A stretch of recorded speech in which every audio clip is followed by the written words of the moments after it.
Our first review comes from Koopa Troopa Like in Mario, literally their username.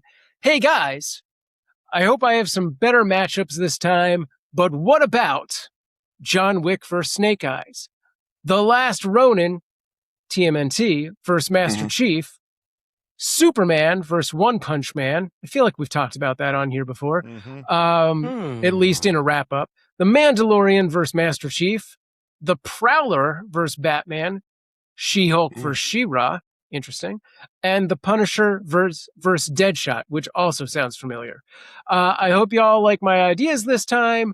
I put a lot of thought into them, and I hope y'all keep making more episodes and Ray keeps winning. Well, I was up. I was totally with you until that very last 3 words. Sorry. I like that, apparently we were very harsh on his ideas the first time around. I guess. I'm sorry. He gave us a bunch of ideas and says, no, I hope y'all like my ideas this time. Uh-oh. All ideas are good ideas. Until She-Hulk is probably my favorite one of those. I love that. We've done John Wick versus Snake Eyes on the previous iteration of the show before. All right. So, I think those comments are awesome. Yeah, Last Ronin, but versus Master Chief. I don't know about all that. Master Chief is pretty rough. Feels look, big, here's the deal. Next, for anybody who wants to review, give me RoboCop battle ideas. I've repped RoboCop on this show, I believe, 3 times and lost every single time. And he's one of my favorite characters of all time, and it still pains me. I need a RoboCop redemption match, so start suggesting those. That's what I want to see from you, the people. I mean, do you want like a softball? You want us to just be like R2-D2, Johnny 5? What, you want an actual challenge? No, I'll tell you, I had somebody try to argue with me once, who shall but remain nameless, that R2-D2 is actually a prime brawler for this show. And that R2-D2 was so powerful and just, you don't even know the feats that R2-D2 has done. I'm like, it threw a Bic lighter at a Jawa once. What are you even talking about? Yeah, he unlocked a door. Hang on.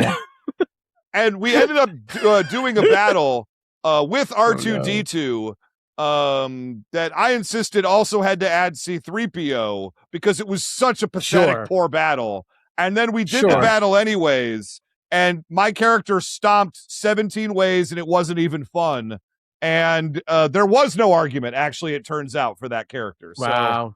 All right. Versus maybe Rivers. You go. Yeah, if it was wasn't like even Chopper, with Brian Griffin. Yeah, it was just Stewie alone. Yeah, if it was Chopper or BT1, I would have been like, okay, you might have a ball game. But like, regular R2-D2, no, I don't think that's happening.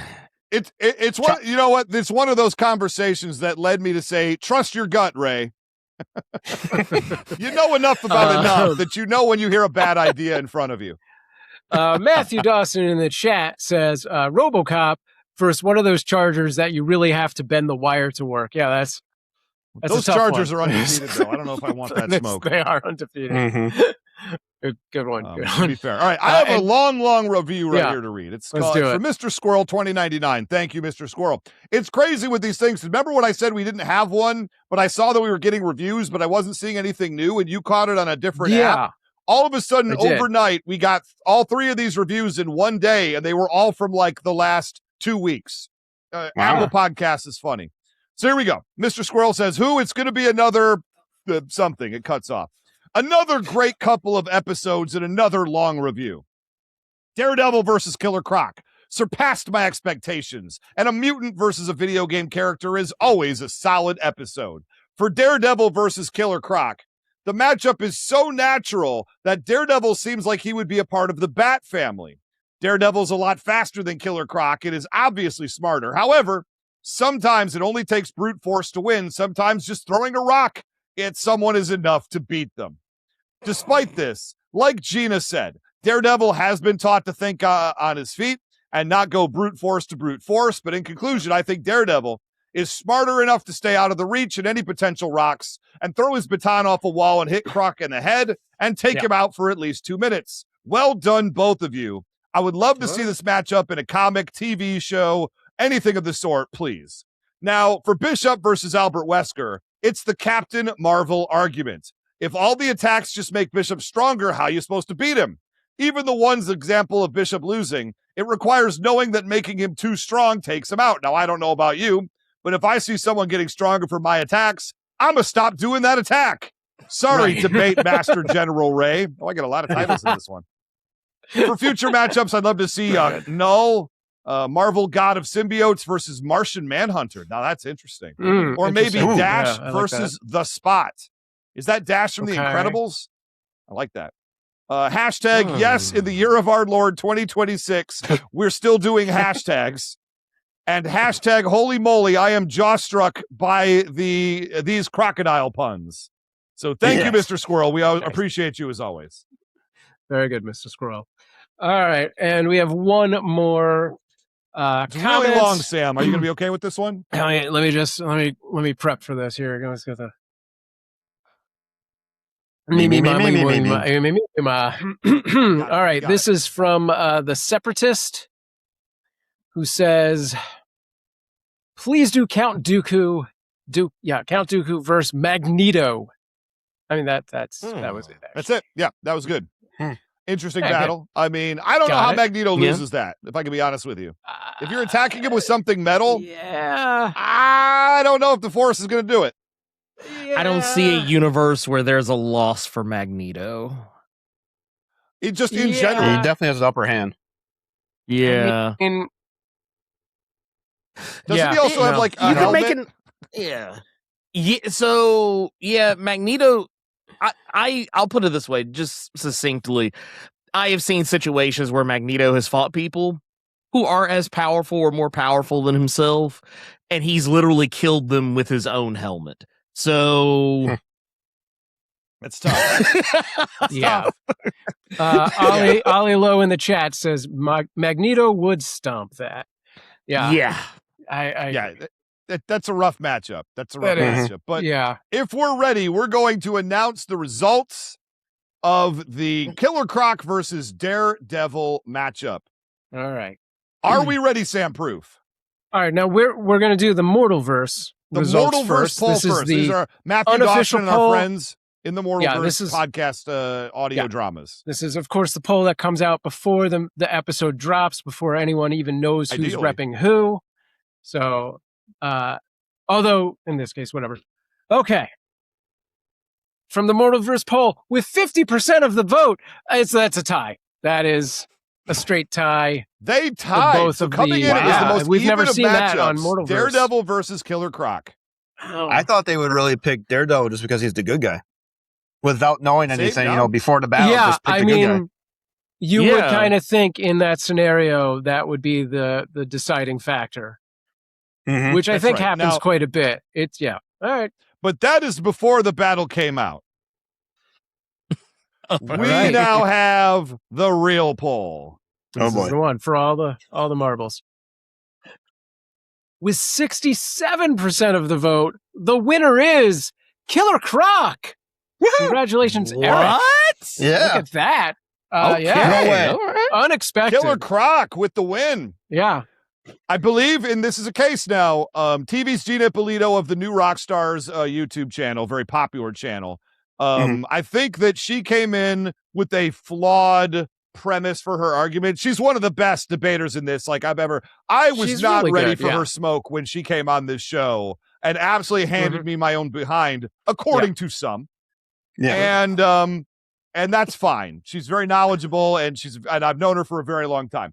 That being said, I think, and we'll see in some of these comments, and I believe I even started talking on the show about some of the problems I was seeing when I was judging the argument. So we'll get to it. But first off, I just want to say, Eric, congratulations. You'll be moving on to round 2. I would straight out say that beating Gina at all, you should feel like you've already won the tournament. I think that in itself is a huge feat. Yeah, when we did the matching episode and everything like that, and after it was done, I went, well, I get to be part of the tournament. At least I can say that. Like I kind of figured, okay, well, here we go. But that was awesome. Especially, her Daredevil of all people, really. Right. So that's somebody why who literally follows Daredevil. It could have been professionally. Buffy. Yeah. So, but yeah, I mean, I knew from the get go, and like my only stance is, I gotta say that this is the first time they meet, and they have no prior knowledge. I was hanging everything on that point.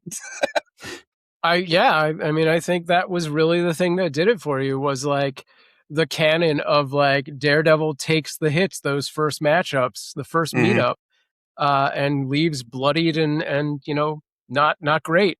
It just comes down to Killer Croc hits real hard, and Daredevil doesn't avoid all the punches. Yeah. And like when I was doing my research, I'm going, okay, I can't use the animated series or the Suicide Squad version just because they're Killer Croc, but they're small. Like compared to the comic book version, I'm like, the comic book version is a beast. I'm like, okay, this is the version I got to go with, and has a lot more feats and can do a lot more. And he's still a dumb kind of your dumb guy, but like she brought up a lot, like the animated series version that's really bad, or you know what I mean? So I was like, okay, I can probably work with this one at the comics. Yep. Nice. Yep. So Gina actually has sent me a statement to read on her behalf. So if I may take the floor.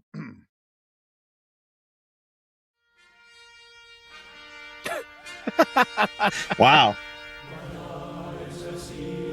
I see you guys dinging me for mentioning Batman the Animated Series Killer Croc too much. But if my opponent can bring up Ben Affleck's Daredevil, then I can bring up Batman the Animated Series. One of these is a national treasure, so I, all caps, will not apologize for bringing it up.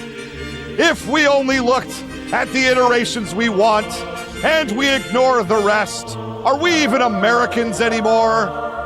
USA! USA! USA! Now someone tell Ben Affleck to get me some Dunkin' Donuts.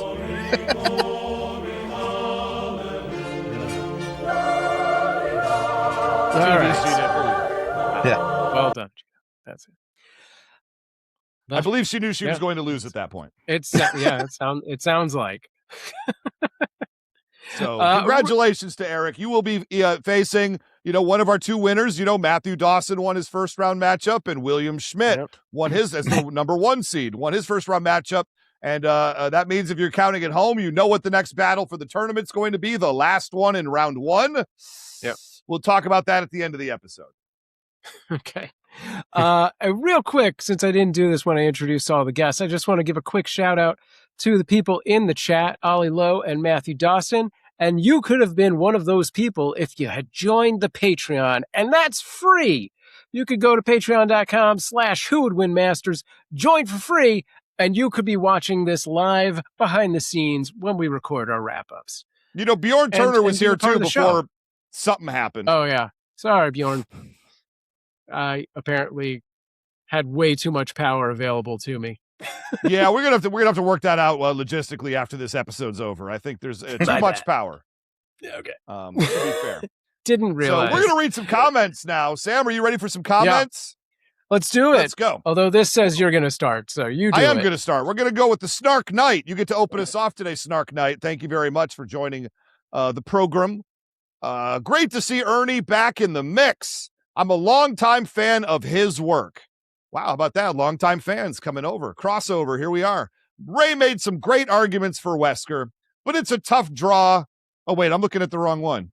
Sorry. I'm like, where That's are you? That's the Wesker argument. You know what? That was a sneak preview of the middle of the show. Yeah. Lord Snurts. Coming up. Good. This is where we go to an ad break or something. We're the most professional show in the history Cliffhanger. Of come back next week for the rest of that compelling comment. No, that was what we call in the biz a teaser. Yeah. Or wait 5 minutes and then we'll talk about it. Or 10 minutes. You know what? Matthew Dawson made a great point. Bishop just time traveled the show forward. Gotcha. Fantastic. Yeah, there it is.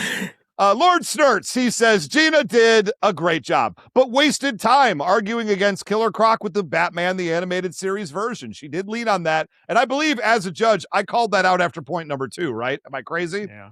That sounds Eric right. clearly called out that he was repping the comic book version. He also nailed points with Daredevil taking at least one punch and the dock location, getting that on the board. I weigh the former more than the latter. Finally, the argument that this is his first encounter, which means the hero usually loses. It sets the stakes for a future victory by the hero of Hell's Kitchen. This trumps Gina's point about other Bat family members who are very similar to Daredevil, notching wins against Killer Croc. They may lose the first fight, but this also fits the who would win Masters rules about a random encounter with no prior knowledge. I voted for Gina in the Mortalverse poll, but Eric won me over with his clever arguments that lined up with the rules of this fine podcast. He didn't have to say fine podcast, but he chose to. Mm-hmm. Yeah, it's a real nice fan choice. Right there. Thank you, Stars. Good choice. Yeah. All right.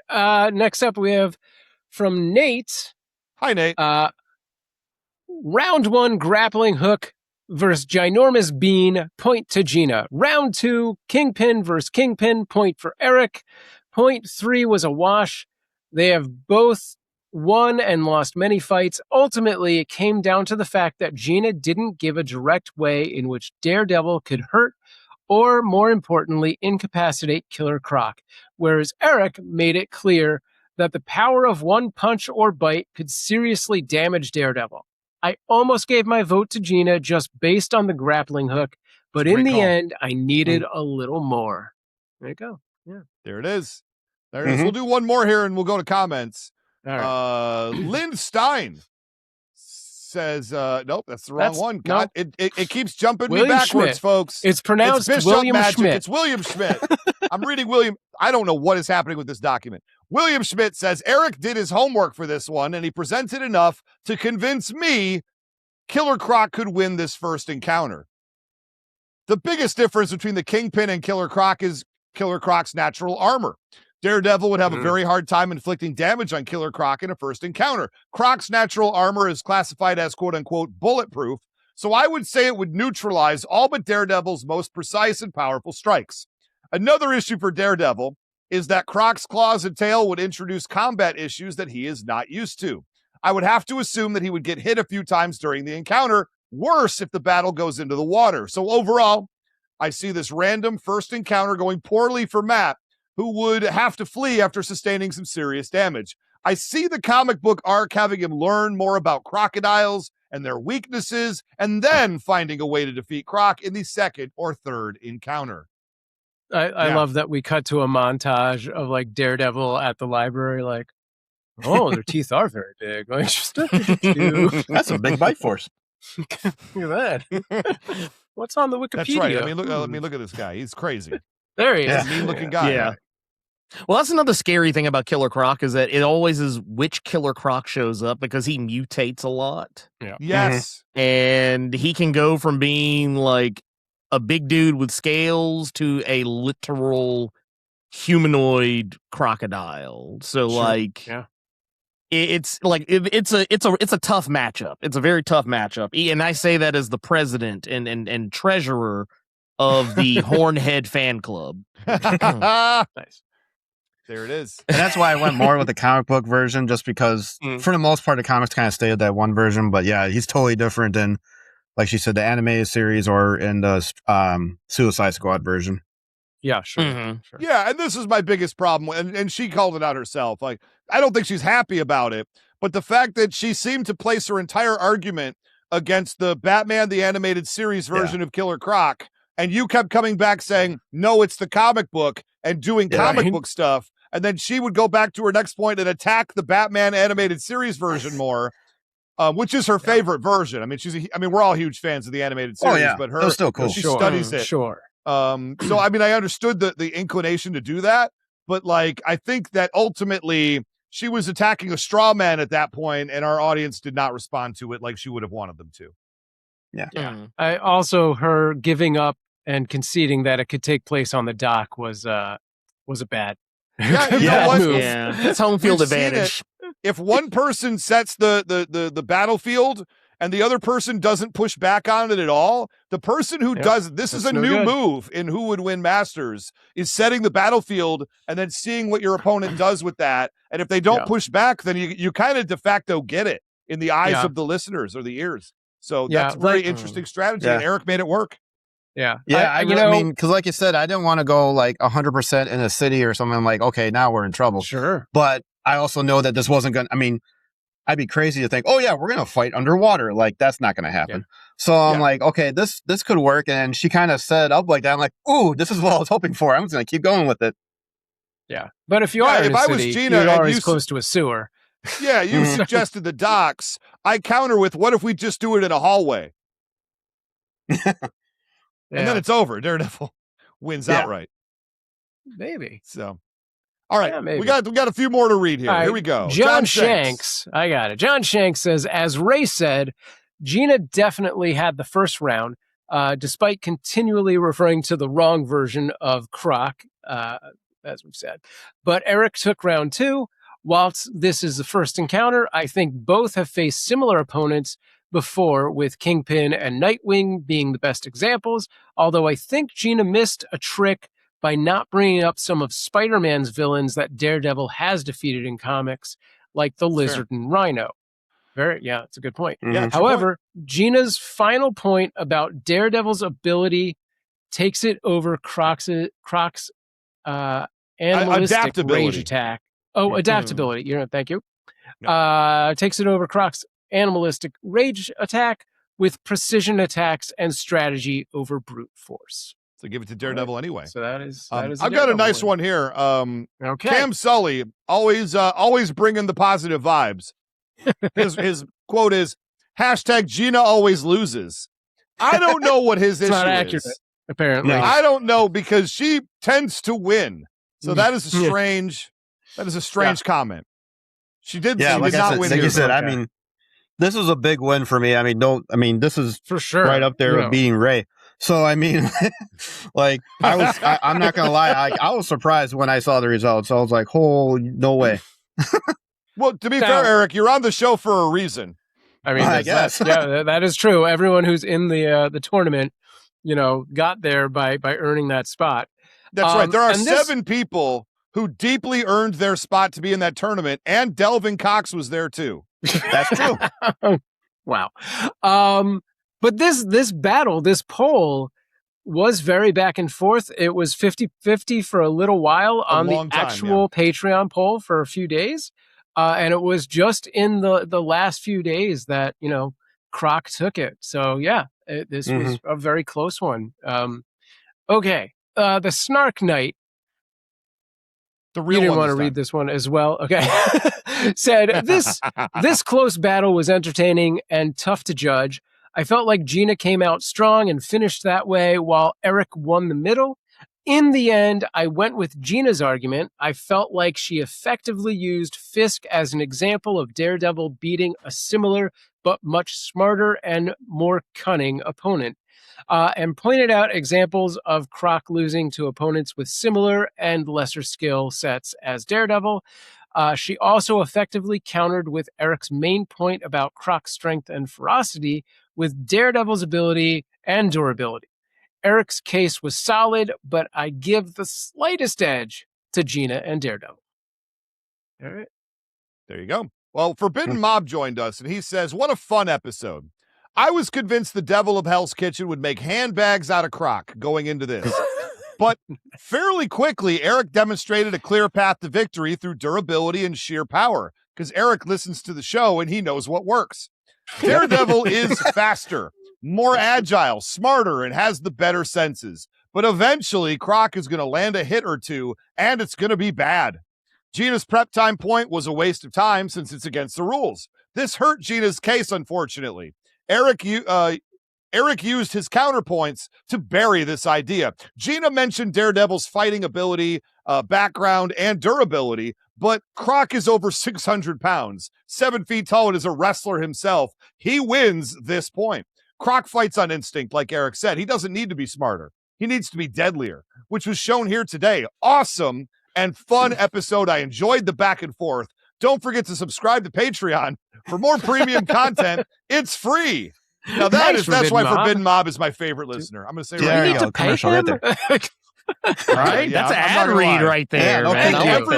Yeah, man. Every single person could take a lesson from Forbidden Mob. He does great here. Yeah. All right. Should I read one more before we Absolutely. One more and we'll open it back to us again. All right. Guardian says, such a good matchup. Gina was great. Love new rock stars. but I think Croc takes this random encounter. I heard a lot about Croc being a dumbed-down version of Kingpin, but there's a reason Goku's final form is Ultra Instinct. Croc doesn't need to outthink Daredevil, just overwhelm him with vicious attacks and his overwhelming odor. Letting the match take place by the docks tips this brawl to a hunting zone, and I definitely feel that while Daredevil gets away, he's going to need a visit to his favorite night nurse before facing off against this reptile again. Mm-hmm. Yeah, fair. No, I think that Gina's best point of the entire episode was comparing Killer Croc to Kingpin. Because Kingpin is also large, knows how to fight. He has the suit, which makes him bulletproof. I think overall it was a really, really well laid point by Gina that really hit with me really hard. But there were just too many missed opportunities, I think. But Eric, what do you think? Yeah, I actually had in there, like, I brought up Kingpin because I'm like, okay, who has Daredevil fought? And he does beat Kingpin, but Kingpin also beats him. And we saw that in the show, and we saw that. I mean, so that one was kind of almost a wash, but it was also like you said, he's a big guy, and I was trying to show that, and I think her side kind of hit a little bit more with her side than my side, but Kingpin was something I was thinking about too. I'm like, okay, he's the only one that I can think off the top of my head that's a big guy that could. I mean, he's not the same as Killer Croc, but he's still a strong being. 100%. Ernie, now I don't know that I'm assuming you haven't checked this episode out, but do you have any like natural thoughts as to this battle? As to where would you take it if you were arguing either side? I mean, honestly, I kind of agree with how the fans saw it. That Daredevil would probably not win an initial encounter. Yeah. And I've read a metric crap ton of Daredevil comics in my day, and that is kind of par for the course when he faces new villains. Not all the time, but but specifically with very like particularly deadly threats, he usually doesn't beat them right away, and he does. Even when he's skilled and knowledged against an opponent, he still takes his lumps. Just like anybody else, but Killer Croc is a pretty deadly foe, and I think probably, and maybe this was the case, maybe it wasn't, but I feel like maybe I feel like there was a misperception of how Killer Croc works. In terms of maybe what Gina was looking at, not even just like the going to the Batman animated series stuff, but just like in general, because Killer Croc, a lot of people think that he's just dumb, and he actually isn't. He's a lot smarter than people think he is. He's no super genius or nothing like that, sure. But I mean, he is a smarter guy than people want to give him credit for. But the thing is, even if you look at his lack of intelligence compared to somebody that's more of a battlefield tactician like Daredevil, you also have to take into consideration that he is feral a lot of the times when he is fighting, and even Batman has difficulty subduing Killer Croc. So you also have to take into consideration that Killer Croc is way stronger than most people Daredevil faces. Like Killer Croc would be more of a more fair, I would say a more fair matchup for Spider-Man in terms of like raw power than would be for Daredevil, because that's the thing, Daredevil's a regular dude. Like, I mean, yeah, he has the radar sense and everything, and he is faster and stronger than most people just because he's trained his body that to that level. But at the end of the day, this dude's going to be like probably the most realistic thing about that Ben Affleck movie was laying in the coffin full of Epsom salt. And closing on himself. He'd probably have to sit in that thing for a week after a fight with Killer Croc. And like I said, that's as a guy who loves Daredevil. All right, that's fair. We'll tell you what, we got a few more of these comments to read, and that's going to be all of them. So I'm going to what you just said, Ernie, I've got Lynn Stein right here who says, I think Daredevil takes this one. He's basically blind Batman as it is with the martial arts prowess. I think the water is a strong argument for Croc if Daredevil gets knocked into it, but I don't see how Croc swimming on his own helps too much when Daredevil can hear him getting out and has the reflexes to keep up. Heroes almost always win, and they do this time too. Oh, and the P.S. Suck it, Ernie Carruthers. That's very inappropriate. So you didn't even know he was going to be on the show. That's so weird. That's crazy that Ben would write that, but here it is. You know. That is very sexually charged, but I'll accept it. That is how we got roll, a couple. We got a couple big ones to end it up here. So let's quote unquote bang through it. I like how this one from Matthew Dawson starts with, "Don't use this in the wrap up, as I'll type a more concise version for the Patreon." And then Ray has used this one to give me. He didn't do it. Spoiler alert. He did not do that. So here you go. So I'm just going to read every seventh word and see if that works. Perfect. All right. It says, "I'm listening to the episode for a second time because, like any good voter, I like to be well informed. And there's a lot of weird sticking points on either side that's throwing me for a loop. First of all, shout out to MCU Daredevil for being the first character to be repped twice on Who Would Win Masters. It wasn't stated explicitly, but I don't think Gina listed a single comic feat that wasn't in the show. So interesting choice to make an undeniably weaker version of the character. Gina spent a lot of time in her main points talking Croc down instead of building Matt up, which I found super interesting. I have some problems with Croc here, namely the version used because it was never clear.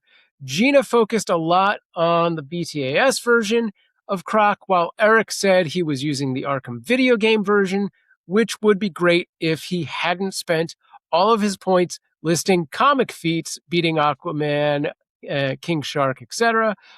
It seemed like Eric was really cherry-picking the strengths of some versions of Croc while avoiding the weaknesses of others. Heresy. Which brings me to my next point. It may be a hot take, but I think this show really needs to go back to clarifying the versions being used at the top of the episode.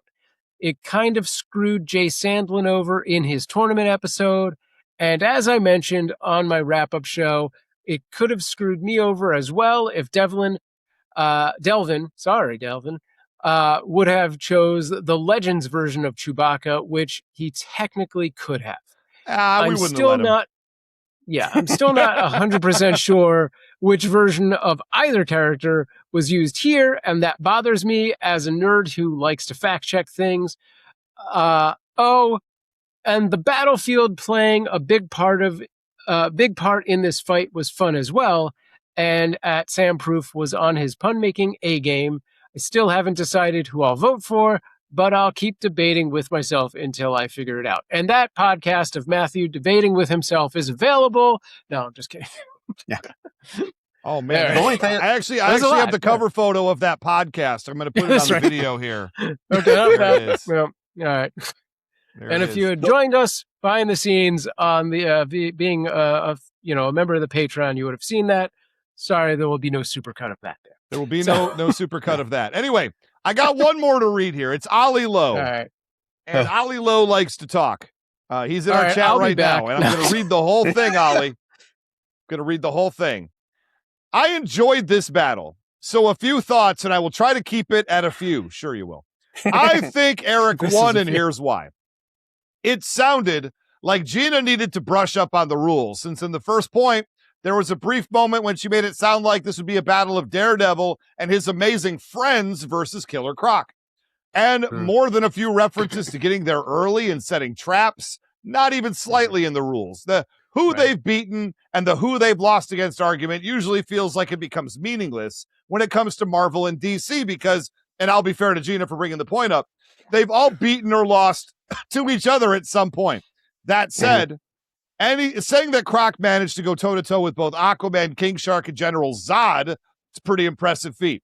I do appreciate Batman has several wins over Croc, but he also has a lot of prior knowledge and countermeasures, which Daredevil is not going to have at this point. Also, I believe it's canonically on record, as canon as crossovers can be anyway, that Daredevil does not hit as hard as Batman. The versions of the character were a little unclear. Gina making references to BTAS, while Eric clearly had a point about using the comics version. I know he mentioned Arkham Asylum, but I figured that was just for a reference point about the size and scale of Croc compared to a normal human. But I think it undermines some of Gina's argument. But big kudos to Eric for having the balls to mention the Ben Affleck Daredevil movie as part of his point. Bigger kudos to Gina for limiting herself to the MCU Daredevil rather than the comic book one, even if it did ultimately perhaps not turn out to be the best decision for Feats. Eric made a great point about Croc overwhelming Daredevil's senses, and I don't think Gina's point about him not knowing to do it was a strong one, since I doubt Croc is going to think, oh, what can I do to smell worse under any circumstance? I mean, I could absolutely see the roaring and the smell putting Daredevil off his game. When I thought about this battle, this was one of the first thoughts I had. I'm not buying the quote-unquote he beat Wilson Fisk so he could beat Killer Croc argument, given that Croc is bigger, armored, and possessed of both teeth and claw. Wilson Fisk isn't going to try to bite Daredevil's head off. I lost my place. The point was made absolutely that Daredevil does get hurt a lot. I think if Croc hits him once, it's going to hurt. If Croc hits him once, he can absolutely hit him again, too. I think the thing that hurts Gina's argument was that there wasn't a clear path to victory that she laid out for Daredevil, other than, of course, he'll beat Croc. Let's get this straight. I absolutely 100% believe that Daredevil could find a way to win the second encounter 9 times out of 10 with some prior knowledge and a little bit of prep time. But I could see him limping away from this first encounter, bloodied and bruised at the very least, severely injured at the most, living to fight another day. Unfortunately, that's a loss in this battle. P.S. Axe body spray is known as Lynx in the UK, which is a way cooler name, although I'm not sure who wants to smell like a jungle cat. High school boys. 100%. Eric, you can tell us about that. How prevalent is Axe body spray among Gen Z? Yes. A lot. Thank you. Especially around homecoming. And oh my God. But yeah, I know they talked about like, I think Ali got what my main point was, is that, yeah, I wanted the comic book version. The only reason why I brought up the Arkham Asylum is because I want people to get a good visual if they haven't read the comics. And I was like, that's a pretty close version of it. It's not exactly, but it's a lot closer than the animated series and the Suicide Squad version. So I'm like, I got to bring that up just so that way people have a vision in their mind how big this guy actually is. But yeah, the comic book version, I tried to make it clear that I was using it. I guess maybe I wasn't, but yeah, that's the only reason why I brought the Arkham Asylum picture. Yeah, Matthew Dawson got bamboozled by that, and he's admitting it now. And that's fair. You might be meeting Matthew Dawson in the second round for all we know. It's a random matchup, so I don't know. Yeah, we don't know how it's gonna play out just yet. We'll see. I do want to tack on this other message from Ollie that was in the chat that we didn't actually read out. That says, if Batman with prep time and prior knowledge struggles with Croc, Daredevil with none of that definitely struggles. I think that's a fair point. That's a fair point. It's you know what? You love your heroes, but they tend to lose round one. I've been taking advantage of that argument for about a decade now. Yeah. And I had to use it. That's fair. We'll tell you what, everybody. That is going to put to bed the Killer Croc versus Daredevil match. Eric, any last words for the people at home before we go to break? Just thanks for listening to the whole thing and all the facts and everything, and not going with, oh, he's a good guy and Killer Croc's a bad guy, so he's going to lose. And a lot of people made the point, and I agree with you 100%. If he wins the first one, and then the next 99 he probably loses because Daredevil's going to figure something out, and that's what he's going to use and go from there. 100%. So I 100% agree with that. And what Ernie said before, like, I was trying to go with Killer Croc with I didn't bring it up as much as I should have. That being as dumb, because like I kind of think of him as kind of like Bane, whereas like Batman Forever Bane, he's a real big idiot. Like he's just, oh man. And then in the next movie we see him in, he's like the smartest guy on the planet, basically, for some reason. And they've kind of done that in the comics and everything. Like all of a sudden Bane's a super smart guy and he's super strong.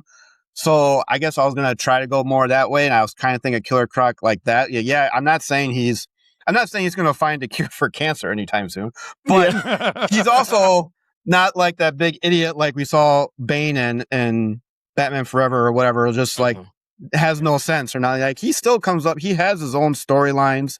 He has his own plans. Yes, he gets used by other people a lot, but he still is his own. He works well in the group, but he's also his own person too. There you go. There you go. Well, I'll say officially for all the Who Would Win Masters fans, Eric, welcome to round 2 of the summer tournament. Woohoo! You made it. We're going to take a break right now and come back for some hot Bishop versus Wesker action.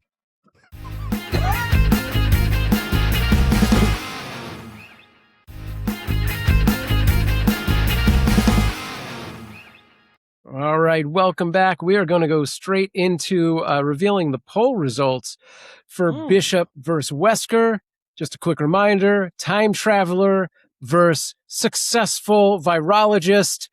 And we'll see how that plays out. The first to poll, of course, is the Mortalverse audio drama poll. So with no prior knowledge, no listening of the episode, nobody knows who repped who. The Mortalverse poll,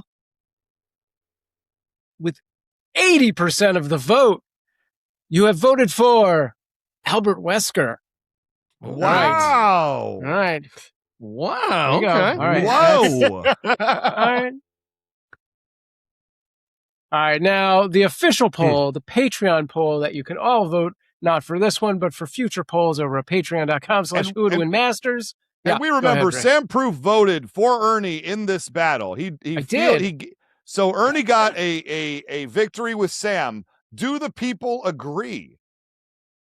With 60% of the vote, Albert Wesker takes this. What? Okay. Unbelievable. Shocking and appalling. You people won't sit down. Let Everyone, a big please. squid nerd win this. Oh my goodness. They won't. Please, everyone, stop. Stop. Oh, wait, I think I can stop that, can't I? Can I stop it if Ray starts it? I don't know what you're talking about, Sam. These are real people who are really here, and they're very excited about that result, and they won't stop applauding. It's crazy. And now they're just wandering out into the lobby. Like they're like, oh, now I got to get popcorn. Let's go out to the kitchen. Oh, wait, that's a different thing entirely. Right, Ernie. Yes. It was closer in the official poll than it was in the Mortalverse poll. How are you feeling right now? I'm disappointed. I'm disappointed that I didn't plead my case as good as I probably could have. But I do think that I will say I think that there is some Resident Evil bias out there. I think people think Wesker is way more powerful than I think they actually realize that he is, because once again, regular man beat him. But but I will definitely say that I had fun with it. I had a lot of fun with it. The idea of a type of combat situation that a fight between these two types of characters would have is pretty interesting to me, just because they're not common. They're not particularly common. But the idea of a guy, like, in a lot of ways, to me, a guy, I say it's not common. I say that mostly just because, you have a character that is, pretty powerful in a video game setting, but I feel like would be pretty relatively normal in a comic book setting. But like Wesker actually fits pretty nice and neatly into as a Marvel universe style villain, by the nature of how the Resident Evil villains usually kind of pan out. They're usually I could easily see Wesker being like a Spider-Man villain, or even an X-Men villain in some cases. But heck, he could even be a Captain America villain, for all we know. But I do think that is a pretty interesting matchup, just because they do kind of counterbalance each other in some ways, but I do think they complement each other in some pretty interesting ways as well. But Yeah, I will say I'm definitely a little disappointed. But it being as close as it was, I'll take solace in that I was able to bring them down from that overwhelming 80% down to 60.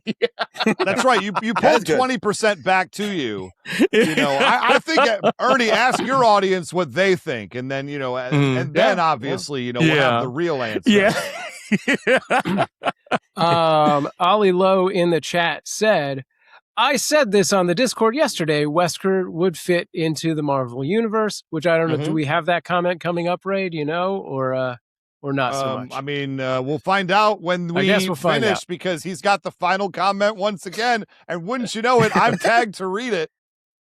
Great. Well, that doesn't sound like it's from the Discord because this is a short one. I can see it. That's from the Patreon for sure. All right. Well, this says you're going to start it off, so. Oh, I guess I should then. Hey, remember when I said the Snark Knight had a comment? Hey, oh, look, it's like we've traveled. He says, great to see Ernie back in the mix. I'm a longtime fan of his work. Oh, it's getting some deja vu. Nice. Ray made some great arguments for Wesker, but it's a tough draw when a character that relies heavily on physical attacks has to face someone who can absorb kinetic energy and use it to scale up. I did feel like Ernie could have dug a little deeper on his feats for Bishop, but his main point about the energy absorption was enough to get him the dub. All right, Guardian. I accept that. Yeah. Guardian says, Ray gets my vote with Wesker, while the X-Men do tend to fight a higher level of enemy than Wesker does. It sounds like Wesker is much faster, at least as strong, and has enough tricks to keep Bishop on guard. The only real attack that was brought up that Bishop could use to deal serious damage to Wesker is if he was able to use the force damage of a major beatdown back on Wesker. But he's just as likely to get knocked out if he's just tanked super speed / super strength attacks to get there. All right. It's a fair point. I got one here from Lynn Stein, who says, Ray wins this one with Wesker. Out of his mutated form, Wesker is just too fast, too strong, and too durable. I think the Ouroboros form actually hurts him in this battle. I agree with you. And it just makes him a bigger, slower target. But I don't see him needing to use it anyway. If Bishop can't shoot him or hit him, let's face it, Wesker's very, very fast. That some of those boss fights are interminable. That's fair. We got a couple of these are real short, so maybe we'll just read a few Well, here's more. the deal. Eric Hiding has the next comment. He's Eric, literally you read here. Your own comment. I put it in chat. Wait, what? Oh, maybe I should be here. Do you see the studio chat? I put it in there for you. Oh, you have to go out of the public chat. Oh, and then okay. into studio chat. All right. Here's what I wrote down. I voted for Ray. Sorry, Ernie. That is really hard for me to say. Anyway, let's put that in there. Bishop is strong. And now we just have to sit through this podcast in silence together. Awkward. All right, go on, Eric. Sorry. No, it's fine. Bishop is strong and kicks butt in the mutant world, but his biggest advantage, the absorbing thing, doesn't have too much of an effect in this battle. Wesker has too much raw power with the virus and what he can do.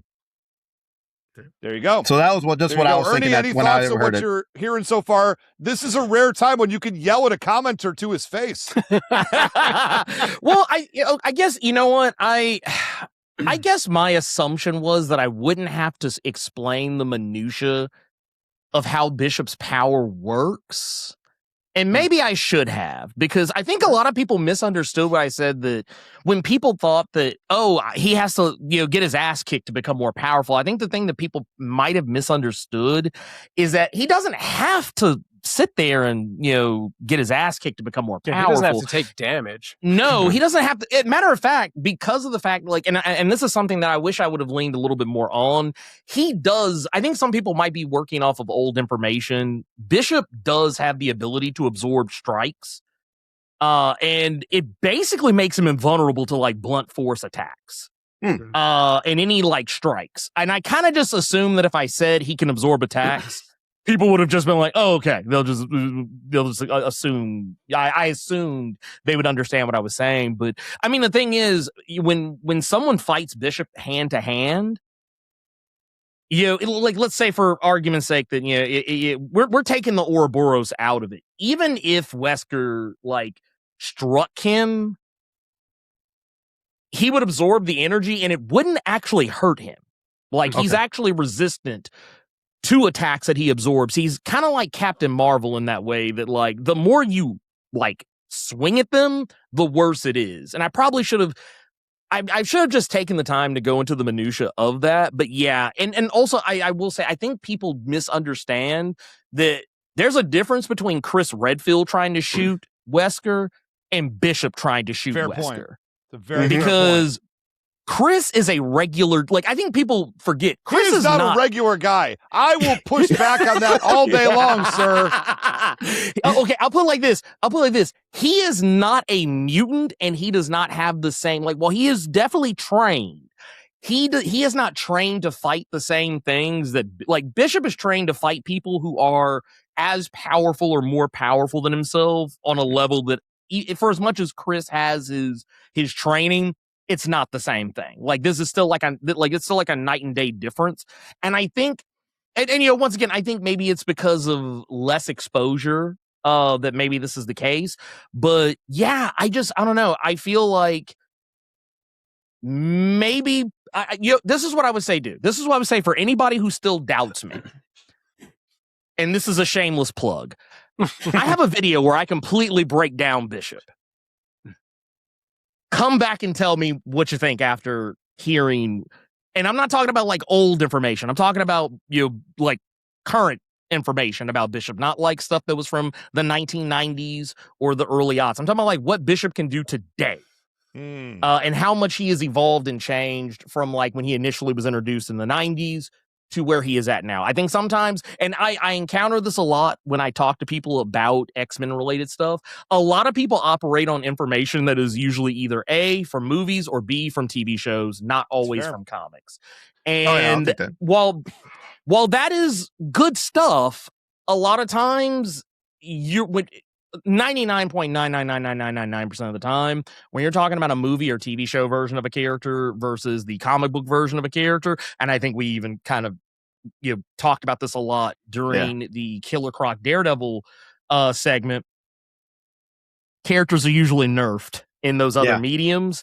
Bishop is like, even to the point, like if you make the argument that Bishop can be overloaded, the thing is, Wesker doesn't have any attack that can overload Bishop on like the times that Bishop has been overloaded, it was an energy-based attack that overloaded him, not like physical attacks. That's matter of fact, he has no upper limit.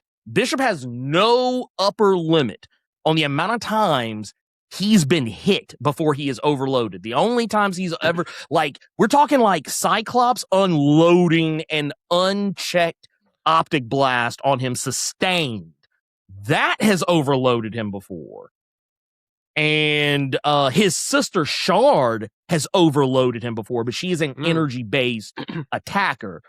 Someone just swinging on him doesn't do anything. Actually, it makes him, because that's the other part of it. He can take that energy, he can buff his own strength. So he could be just as fast as Wesker or just as strong as Wesker. But once again, I feel like I didn't do a good, I will definitely take the heat that I don't feel I used my time wisely. I just assumed that maybe I could speak in shorthand and that would get the point across, but I will definitely not do that next time.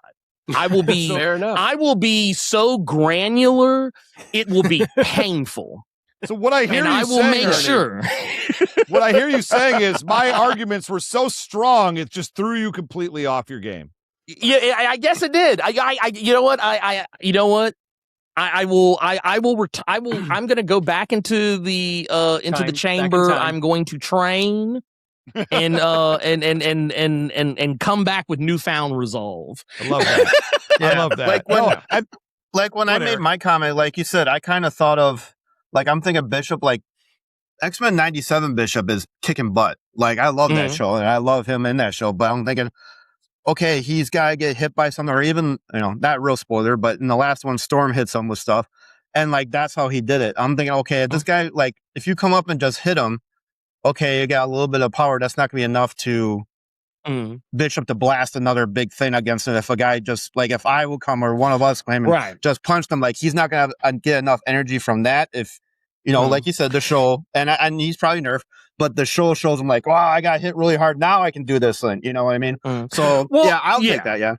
Yeah. It's also, and I think that's the other thing, maybe I didn't communicate it as well either, was that if someone who is superhumanly strong punches him, he's not absorbing the same energy from that as he would like a regular person punching. Like if someone that's as strong as Wesker punches him, he's going to absorb equal energy from that, like equal to the force of what he has received. Yeah. So that's kind of one of those situations too, where it's like, I feel like, like once again, I feel like it's one of those things where, I definitely take a lot of the onus on that one, but I do also think people just really give Wesker way too much credit from a video game standpoint, because like, once again, he is not fighting other like people as powerful as himself. So like when you're in a survival horror situation, the idea is to be weaker than the things you're fighting. So like it amplifies what Wesker's capable of. But like the thing is, if Wesker's fighting like any other superpowered person in like a comic, especially the Marvel universe, he's not special. Like Wesker is just Wednesday. Yep. Like he is just he's any given new comic book day levels. Like I'll put it like this: if Wesker walked up to the front lawn of the Xavier Institute, Wesker would not return. You would never see or hear from him again. I'm just being honest with you. Sure. And I would even go as far as say, if Wesker went to Bishop's timeline, you would never see or hear from him again. Like there are like that's what I was saying. Like Bishop has faced more powerful people than Wesker, and I think once again, I think that there was a little bit of a bias with people kind of like putting themselves in the shoes of the characters that they played going against him versus putting themselves in the shoes of someone who sees like Wesker all the time.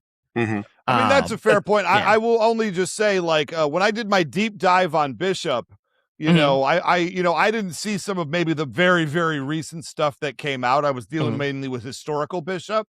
And one of the big ways that I noticed him losing was just blunt force attacks over and over again. That has changed. Primarily energy-based absorption. So that's what I based most of my argument on, is that this is a guy who could take any energy blast off the planet, but if you start hitting him really fast and really hard, he can go down, because that's what's happened in comics so many times.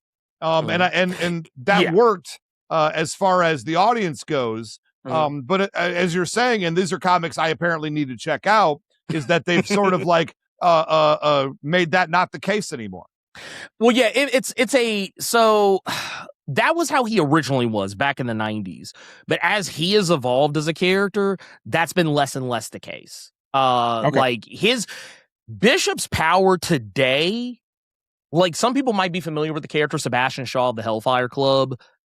His power, and this is why, and I kind of, admittedly, I did base some of my ideas around Sebastian Shaw because their powers work exactly the same these days.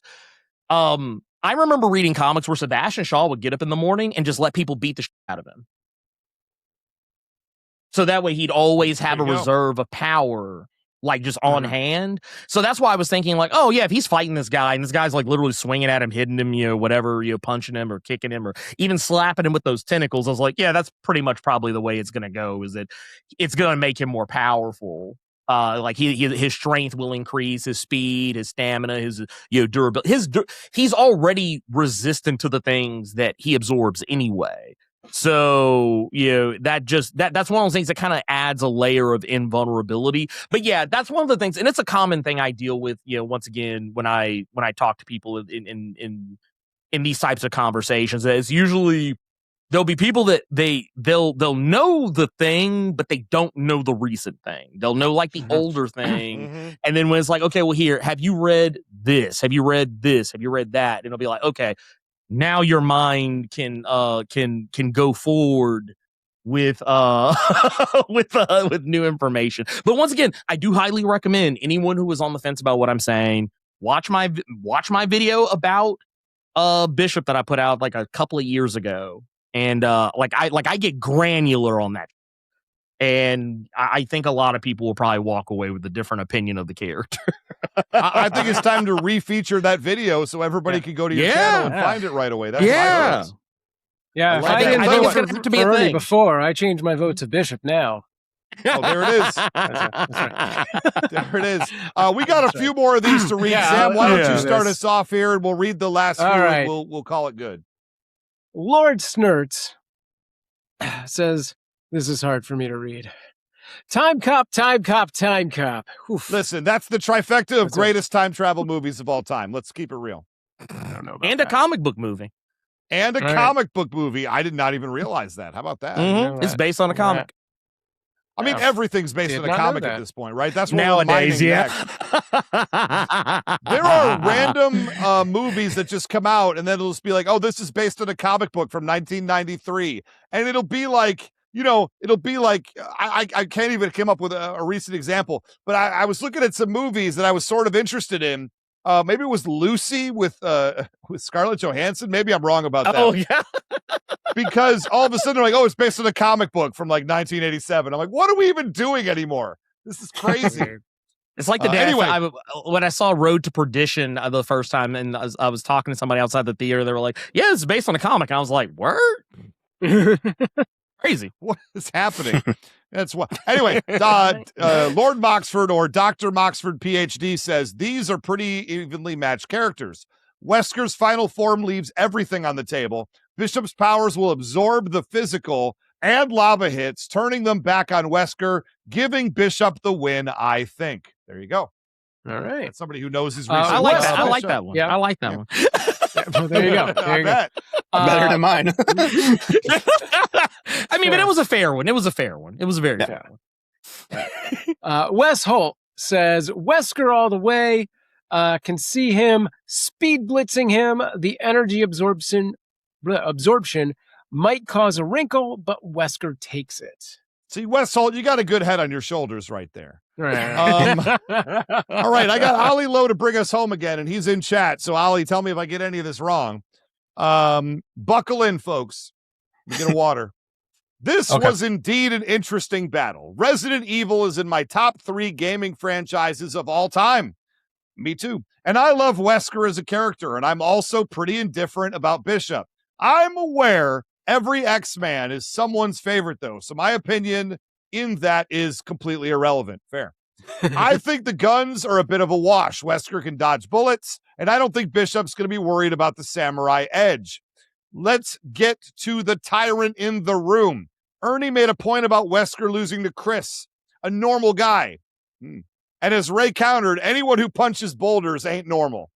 There is a theory in Resident Evil lore that anyone who survived Raccoon City picked up some minor viral enhancements, such as Chris being able to punch boulders and not shatter his hand, or Leon getting increased agility. Interesting take.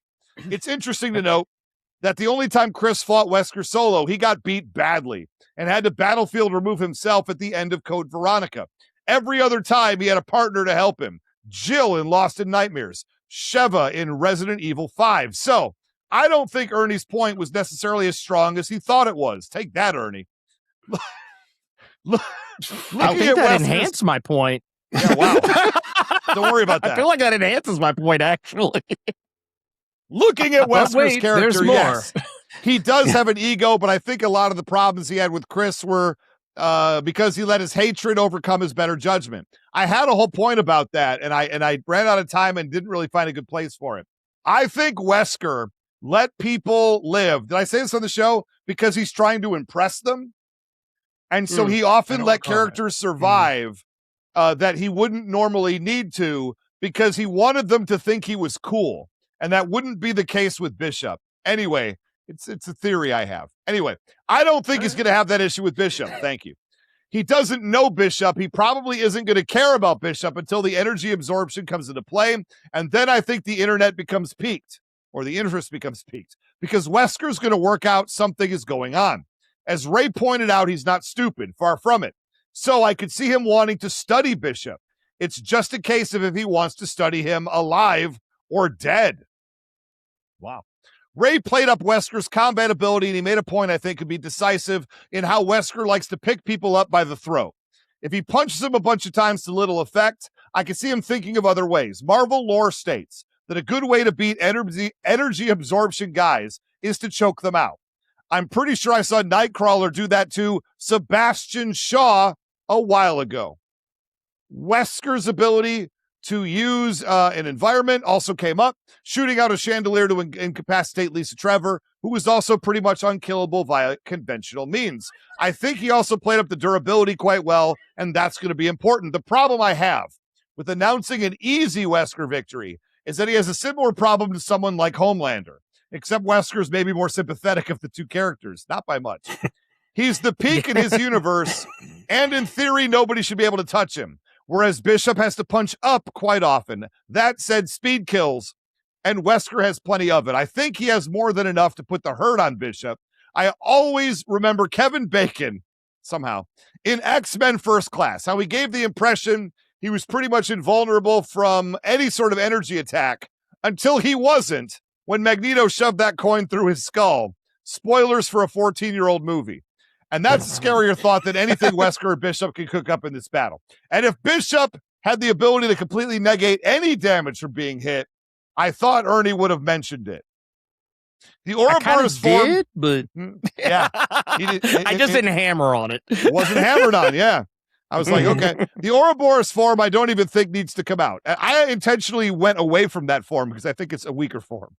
I think the speed trade-off for extra strength and existence, extra strength and durability is a cost. I mean, I don't even think it would come into play anyway. The only reason that came into existence was because he punched his hand through a missile containing the virus and then absorbed it in. It isn't something he could change into at will, at least that we know of. I don't think Ernie laid out a clear path to victory for Bishop, so I've got to give it to Wesker. I think he's more than capable of beating Bishop into unconsciousness, and on the off chance Bishop explodes, I think Wesker has the speed to get out of ground zero. Sorry, Ernie, but hopefully you come back for round 3 of Marvel versus Capcom. Yeah, well, Mystique versus Regina from Dino Crisis? Question mark. Now, that's interesting. And that's the end of the comment. I need some water. Someone else talk. I'll say that volume of that book will be out at Barnes & Nobles tomorrow. By Ollie Lowe. Yeah, you get 2 stamps. Yeah, we're not messing around with those comments. I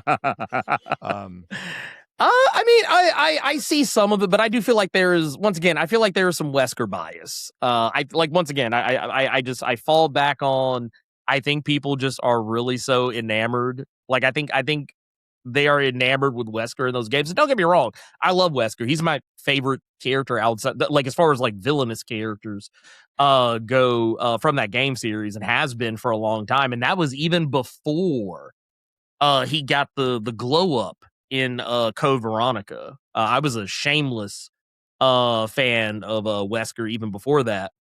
But yeah, I don't know. Like I said, I think that people are not really paying attention to the fact that Wesker is literally just he is as normal as a ham sandwich compared to a Marvel Comics character. Like he is and probably as common as a hot ham and cheese in the Marvel Comics universe. Like I don't think people realize just how, like, yeah, he looks really powerful compared to people who aren't. And that, like, once again, I think that's a credit to Capcom and their ability to. That's a credit to Capcom, and it also shows that they are good at what they do, because they made a character who looks so powerful because you're not. I think if he doesn't appear in Marvel versus Capcom to normalize him compared to X-Men, we maybe don't have the same result in this conversation. Well, and also I think, once again, it's I feel like, and once again, I do take some onus on it. Like, I'm not going to hold you. I felt like I didn't have to hammer home. Person absorbs all kinds of attacks and becomes stronger as he does so. I felt like I didn't have to make a huge argument for that. I felt like it was pretty self-explanatory, but no. You heard it here first. Ernie thinks the Who Would Win Masters audience is dumb. He's not going to say it out loud, but he's saying it out loud. Wow.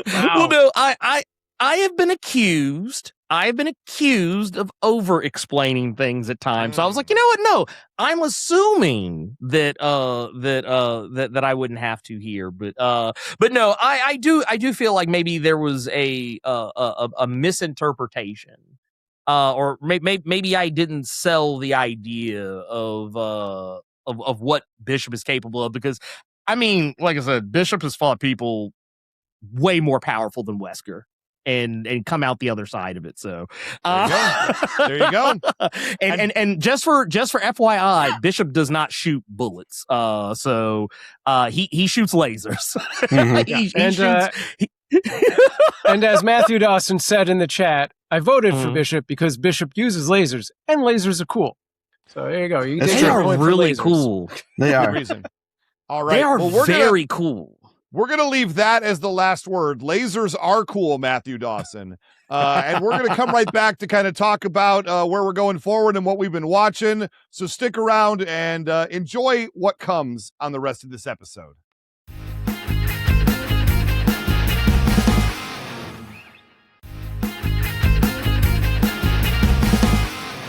All right, we're back. Watch out for your Lasers Are Cool t-shirt coming to a merch store near you. And it is time for email. We're going to do some email, and it's not from Luke this time, starting us off. Look at that. And here's the deal. I did not hear any hashtag email song long version in the comments, so you're getting the short version today. Yeah, that's just already an hour over. Let's go short version.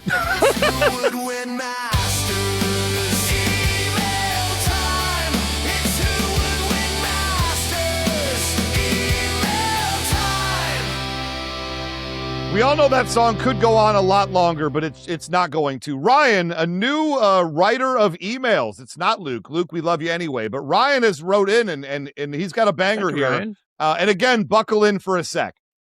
I've been thinking about sending an email for a while and finally decided to give it a go. This might be a bit long, as I'm going to have some thoughts on the show, both matches, and some battle ideas. First off, I want to say how much I love this show. Thank you, Ryan.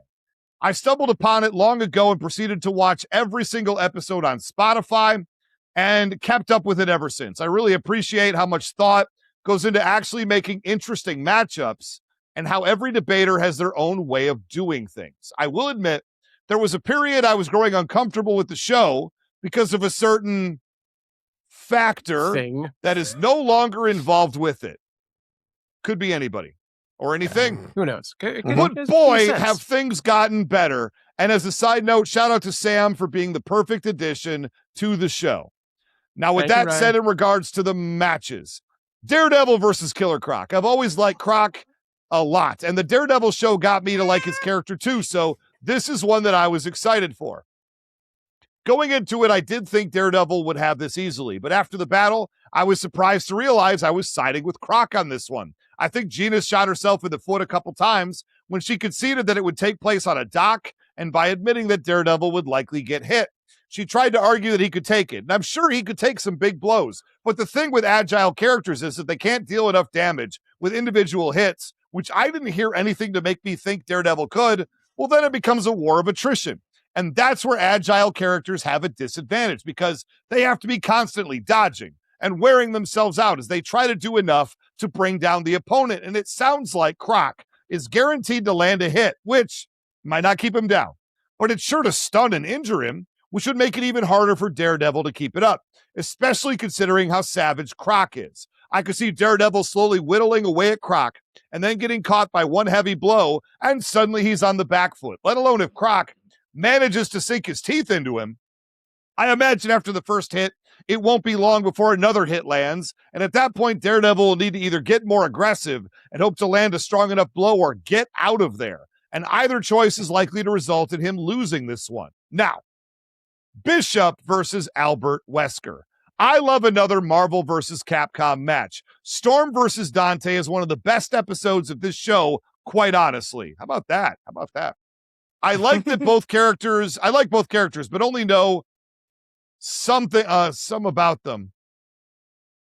Sorry, somebody's mic is coming through really loud in my ears right now. I think that's Eric. It is Eric. There we go. Thank you. Sorry, everybody. I thought I'm not gonna lie. I thought I was having a stroke for a minute. No, me too, and that's why I had to stop everything. I was like, oh wait, is this the one? Is this the one that gets me? This is Wheezy. I'm coming. Yeah. I like both characters, but only know some about them, which is a fun place for these to be. I have to say, I feel Ernie was not quite as detailed as I would like. For instance, he mentioned Bishop being high in the XSC ranks, but I don't know what that is or why I should care. Ray, on the other hand, gave a lot more specific skills for Wesker, so I feel at the end of this, I know more about him than Bishop. Now, Bishop seems like an impressive character, and I know somewhat how his powers work and why beating Nimrod is a big deal, but I don't believe Ernie gave enough info in his points to get a clear picture of how it'd help in this fight. I'd like to know more about that gun, too, because it sounds more impressive than the usual weaponry people use to fight Wesker. Well, there it is. So basically, while Ernie gave me enough to believe that Bishop could win, I have to go just off the points made in the episode, and because of that, I give it to Wesker myself. Now, I'm always unsure when it comes to battle ideas, because I don't know what series y'all are going to know enough about to consider, but I would like to say I think Soul Calibur is a good one to draw from. I love me some Soul Calibur. Would need to figure out how much of the gameplay is still accurate, though, considering in gameplay these characters can be stabbed through by a giant sword and lifted up in the air and still fight, but if you kick them in the shin 20 times, they drop. But I still think there's a lot of work for any of those characters, and I'm obligated to say Dynasty Warriors would be a fun one to take characters from, too. I also would like to see some more scenarios. Oh, okay. Perhaps various monsters or mythical creatures. Could Leon Kennedy beat a tribe of kobolds when they have prep time? Could Captain America take on Death Slad from D&D? That sort of thing. I don't know if it'd work with the format. It's just been something on my mind as I watch these. Keep up the good work, everyone. I'm amazed how much I still enjoy each episode. It's not that amazing. After all this time, and it's still so much fun to learn about more characters and see what unexpected matches coming up next. Might try and do this more regularly, though perhaps a bit shorter next time. Thank you so much, Ryan. I look forward to hearing your correspondence again. Great job. Yeah, thanks, Ryan. I appreciate that, especially the parts about me. No, I love the D&D stuff, and I know we did Vecna, even though that was the Stranger Things version, but that is D&D, and I think we could possibly try and do some more of that if people are interested. Yeah, I got bullied in the old show to doing Drizzt de Erden on an episode, and it was fascinating. It was fascinating. Yeah. So anyway, we got some Discord versus battle suggestions. We got Eric in here. We got Ernie in here. Let's go through a little more rapid fire as we rocket to the end of this episode. We got 5 suggestions from the people at home. Right. Sam, you want to read this first one? Sure. This is Dr. Moxford, PhD. Starting out with a banger. This is Muppet Babies versus the Rugrats. Wow. They meet at a park for a play date. But this isn't an ordinary playtime. Tommy, the de facto leader, versus Kermit, unsure captain. Miss Piggy faces off against Angelica in a bossy battle. Chucky, who always summons up the courage, pairs against the fearless Gonzo. Phil and Lil in a twin battle with Scooter and Skeeter. Spike the dog tries to take a bite out of Animal, while Susie and Rolf chill off to the side. Two groups masters of their imaginations and environments. They have had so many adventures and experiences, but only one can win. They match up so well. I'd like to see how this would play out. It's interesting. Interesting. I like that one. I'm full Muppet Babies on this one. I'm not going to lie. The Rugrats have got a lot going on. They're scrappy. But I think the Muppet Babies use their imagination maybe a little bit stronger. And you've got Animal and Miss Piggy on that team. Need I say more? I mean, those are fantastic characters, yeah. I think Piggy locks it. I think Piggy solos the whole Rugrats team. The whole Rugrats team. That could be. Yeah. Yeah, the Muppet Babies got an advantage, but I still think it'd be a good, interesting one. Mm-hmm. No, for sure. That's a good conversation to have. Let's do the second one here from Warpath 723. The Super Mutants from Fallout versus a group of tyrants from Resident Evil. 5v5. 5 Super Mutants versus 5 mass-produced tyrants from Resident Evil. What do y'all think about that one? I have my thoughts. I'm not sure about. I don't know those characters as well, so I don't know. Yeah, I'm not super familiar. It's a tough one because the super mutants are powerful. So are the tyrants, but they're different types of powerful. Like tyrants are virtually indestructible and only just further mutate the more they get hurt. So I'd have to give it to the tyrants. I agree completely. I think the tyrants do win that. I think they're tougher and can take more damage, although they rely on melee, whereas the super mutants, unless you got one of those super mutants walking around with the giant nuclear bomb in their hands, the suiciders, I think they're called, one of those could do some real damage. So that's the question. If you have one of those, it might just be a 0 versus 0 at a certain point. All right. But the tyrants, I think, win. But now that I'm thinking about it further, I don't know. There's a lot of types of mutants out there. All right.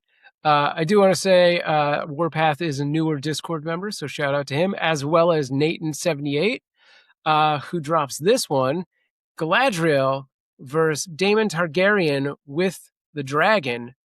Ooh. I think if Galadriel, and I wrote this on the Discord, if she has the Ring of Power, if the her ring, if the One Ring has not been destroyed yet, her ring this is a complete curb stomp for her. But even without it, I think she's still more powerful than the combination of a Targaryen with a dragon. Yeah. I mean, because once you take the drag, like if the dragon falls out of the equation, then it's a wrap.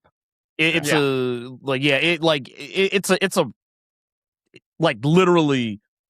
a curb stomp immediately. Yes. Yeah. So yeah, it would all really come down to how she handles the dragon. If the dragon gets pieced up, it's send it on out. I don't think. Does she have an attack that can ground the dragon? That's my question. Galadriel is pretty nimble, and she's. I mean, I'll put it like this: Galadriel, in the things I have seen, she has never shied away from fighting anything of its like. So, yeah. Yeah, I feel that. All right. Well, Forbidden Mob gave us. Oh, this is a good one, Ernie. I want you to talk first on this one. We got Apocalypse versus General Zod. Two evil leaders that do whatever it takes to win. These Titans would offer a pretty premium beefy content. Love it. That is a tough one because for as much as I love Apocalypse, Zod is ridiculously powerful. Like powerful in a way that, like, Apocalypse is very strong. But I've also seen Apocalypse brought low by people less powerful than Zod. So I think it'd be one of those things where it wouldn't be like a wash. It wouldn't be like an easy 1, 2, 3 clean in the middle of the ring. But I think it would definitely be one of those, like, it would be like one of those like 1 hour classics that has to go into overtime probably. But the thing about Zod is just, he's a bad evil Superman. That's like, and kind of similar to a lot of other things. Well, he has the same type of powers when it really comes down to it. Kryptonians all use their abilities, while similarly, some of them use them very, specific ways. But Zod is powerful in a way that, like, he would not be uncomfortable in a fight against someone even as powerful as Apocalypse. There would be a lot of grandstanding, a lot of pontificating, and a lot of talking while fighting because they're both talkers. Yeah. But I think it would be a great matchup. But I do think Zod would come out the other side of it, even if only just barely. They both got that war mindset, like Superman doesn't have that, and that's where he goes up against Superman, but Zod being just a war-minded person, which Apocalypse is too, so that would be good, yeah. Zod is scary in most situations, like, and so is Apocalypse, but, like, there's a reason why people get scared when Zod shows up.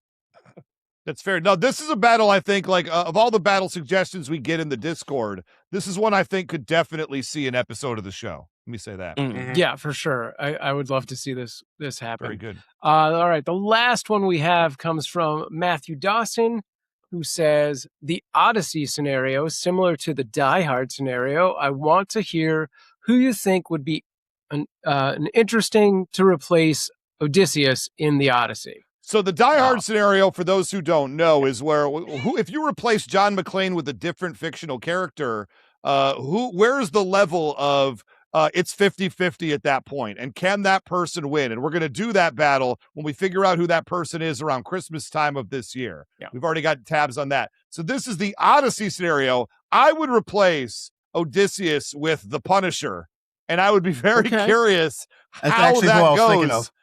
Because he would handle things in a different way. Let me just say that out loud. Sure. Yeah. Yes.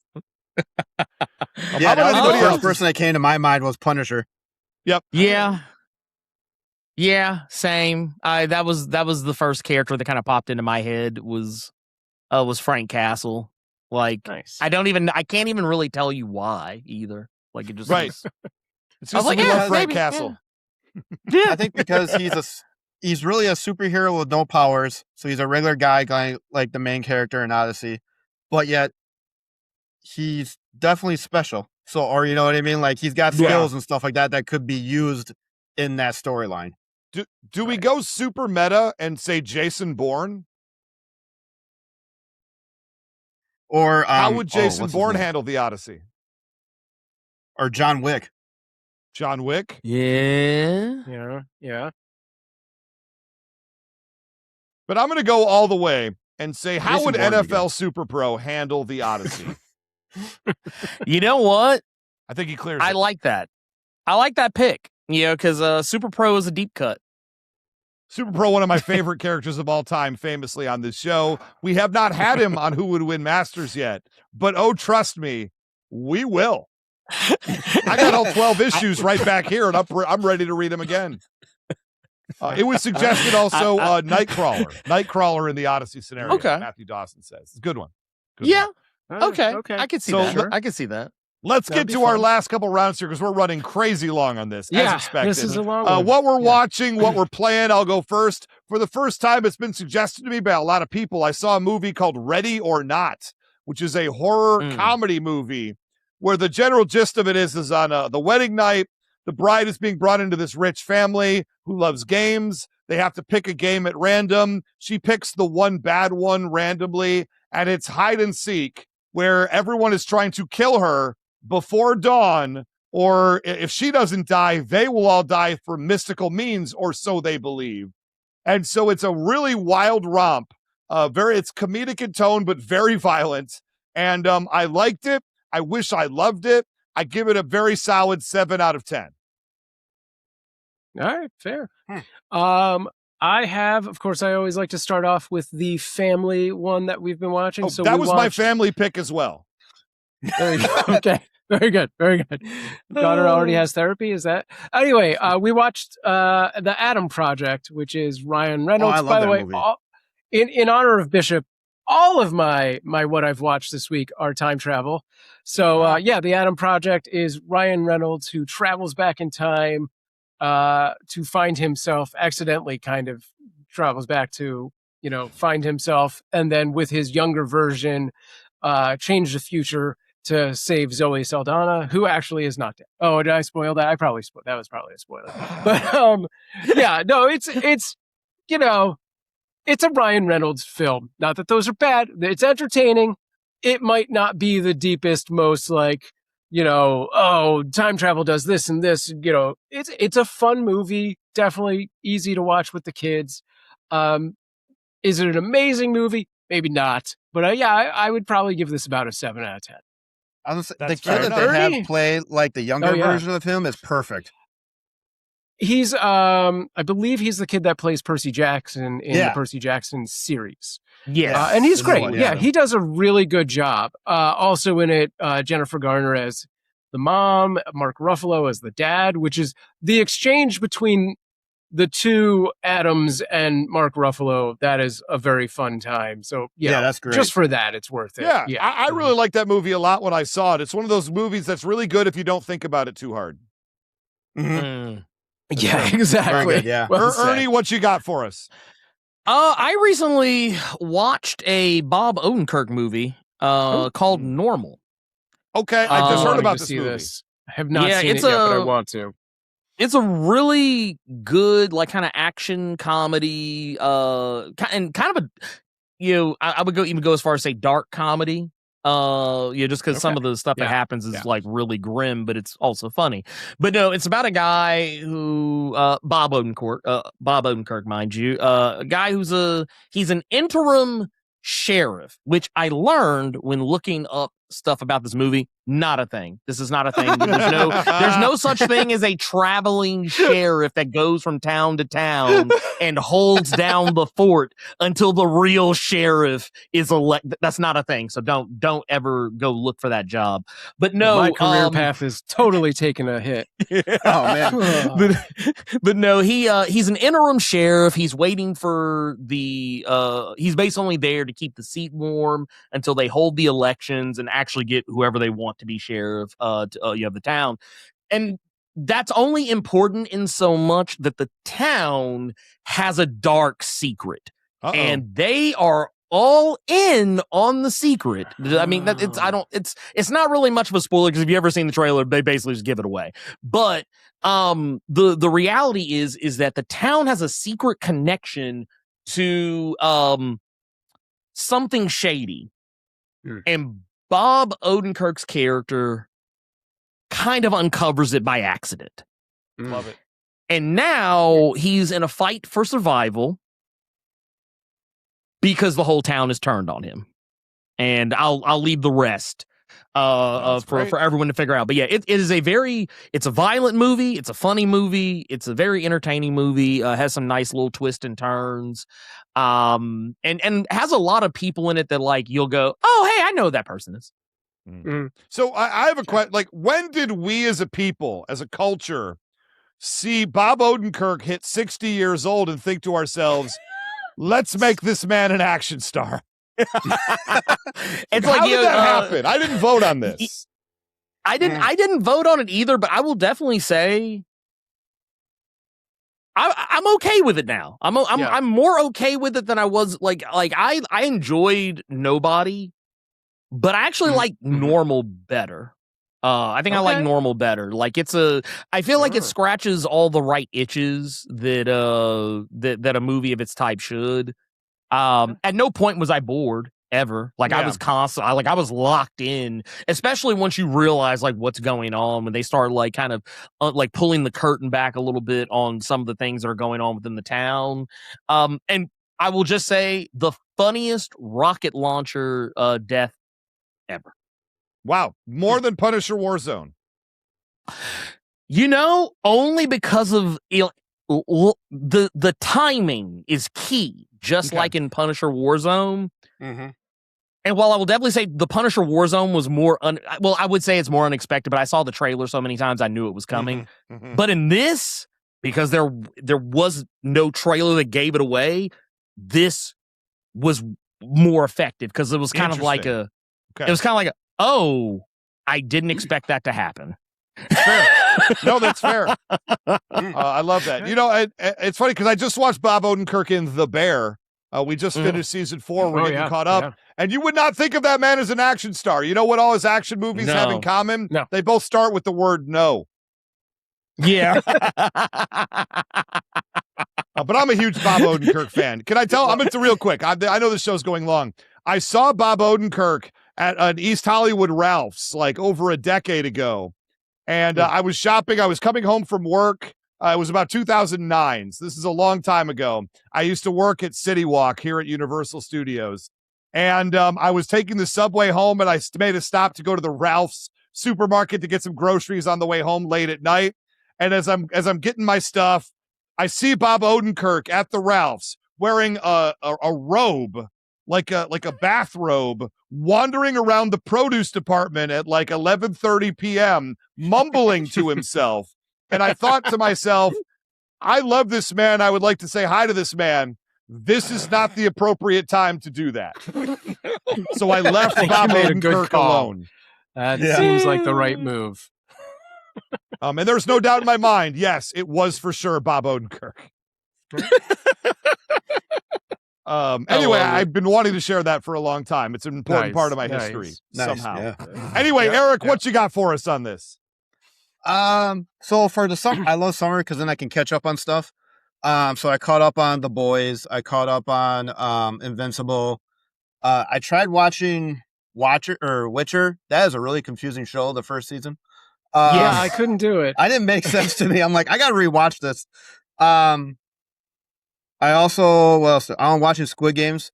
But the game that I want to bring up is, if you ever played it, it's Marvel Champions. It's a card game. Mm-hmm. And they release every so often new scenarios. Well, guess what? The scenario is that they just released this week. Daredevil. So it's like Show No Fear. Look at that. And the two heroes is Daredevil and Echo. And I know in it, Kingpin's in it and Bullseye's in it. So I'm going to have to get it pretty soon. But yeah, that just literally got released this week. Love it. So I'm looking forward to that. All right. Great. Fair enough. Let's do speed round. Cool. One more round for everybody. I watched Lucy with Scarlett Johansson. I mentioned it earlier. I wanted to like it, but the movie kind of becomes a mess in the third act, which sort of like lessens sort of a lot of the wish fulfillment that was happening up to that point.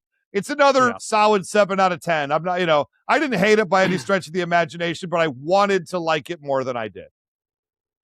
All right. Lucy gets Lucy has a drug explode on her insides, which turns her into a Dr. Manhattan. That's basically the gist of it. I do think I saw that, and it's clearly left an impression of, I do think I saw that. But, I mean, that's just it. No. Yeah. I left that movie thinking to myself, well, I'm glad I've seen it. All right. If we're only doing one more round, I'm going to squeeze 2 in here because I really want to. The first is Time Bandits, and no, it is not the Time Bandits movie. It is the Apple series with Lisa Kudrow, produced by Jermaine Clemente from Flight of the Conchords, who does play Pure Evil, directed by, I hope I don't destroy this name, Taika Waititi, who directed Jojo Rabbit, What We Do in the Shadows, and he plays the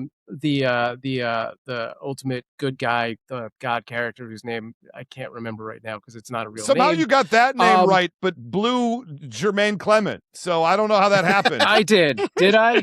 I was trying to go fast. Called him Clemente, like he's Roberto's brother. That is a better name, so I think he should reconsider that. Maybe you should change it. Yeah, that's fair. Maybe he should. It's got a nice ring to it. This was, really, really fun. And I love the original Terry Gilliam property of Time Bandits. So going into this, I had a very high, expectation and bar for this. And they made some very big changes, and it is a very different story. There's, some parallels, but it is not the same thing at all. And I'm okay with it. Like, they introduced Kevin has a sister, and at the beginning of it, you're like, oh, she's the worst ever. She becomes the best character, possibly my favorite character in the show. And it's got a lot of heart, and it's funny, and it's interesting. And it's got a lot of nods to very Monty Python humor at the same time as staying more, present day and relevant and stuff like that. And the other thing I wanted to talk about is Good Luck, Have Fun, Don't Die with Sam Rockwell, Juno Temple, Michael Pena, a bunch of other people.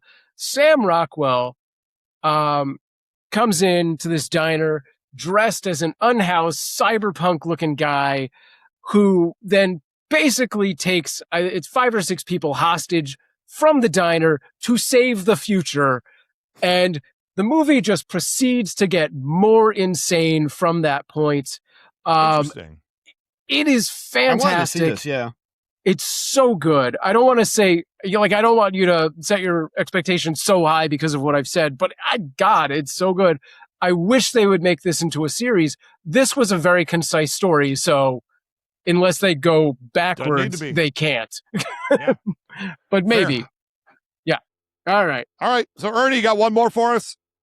Yes, I do. I have been watching one of the most depressing shows ever in the history of ever lately, and it is called Dark Side of the Ring. Okay.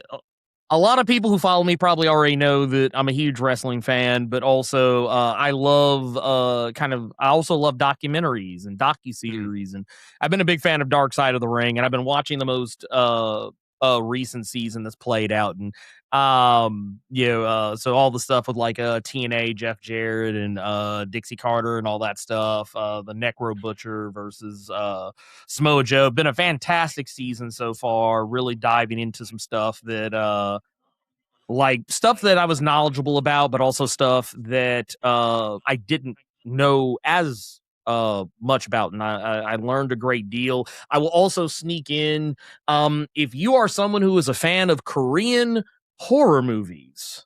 Yep. Like especially if you're a fan of movies like Train to Busan and Peninsula, its follow-up movie.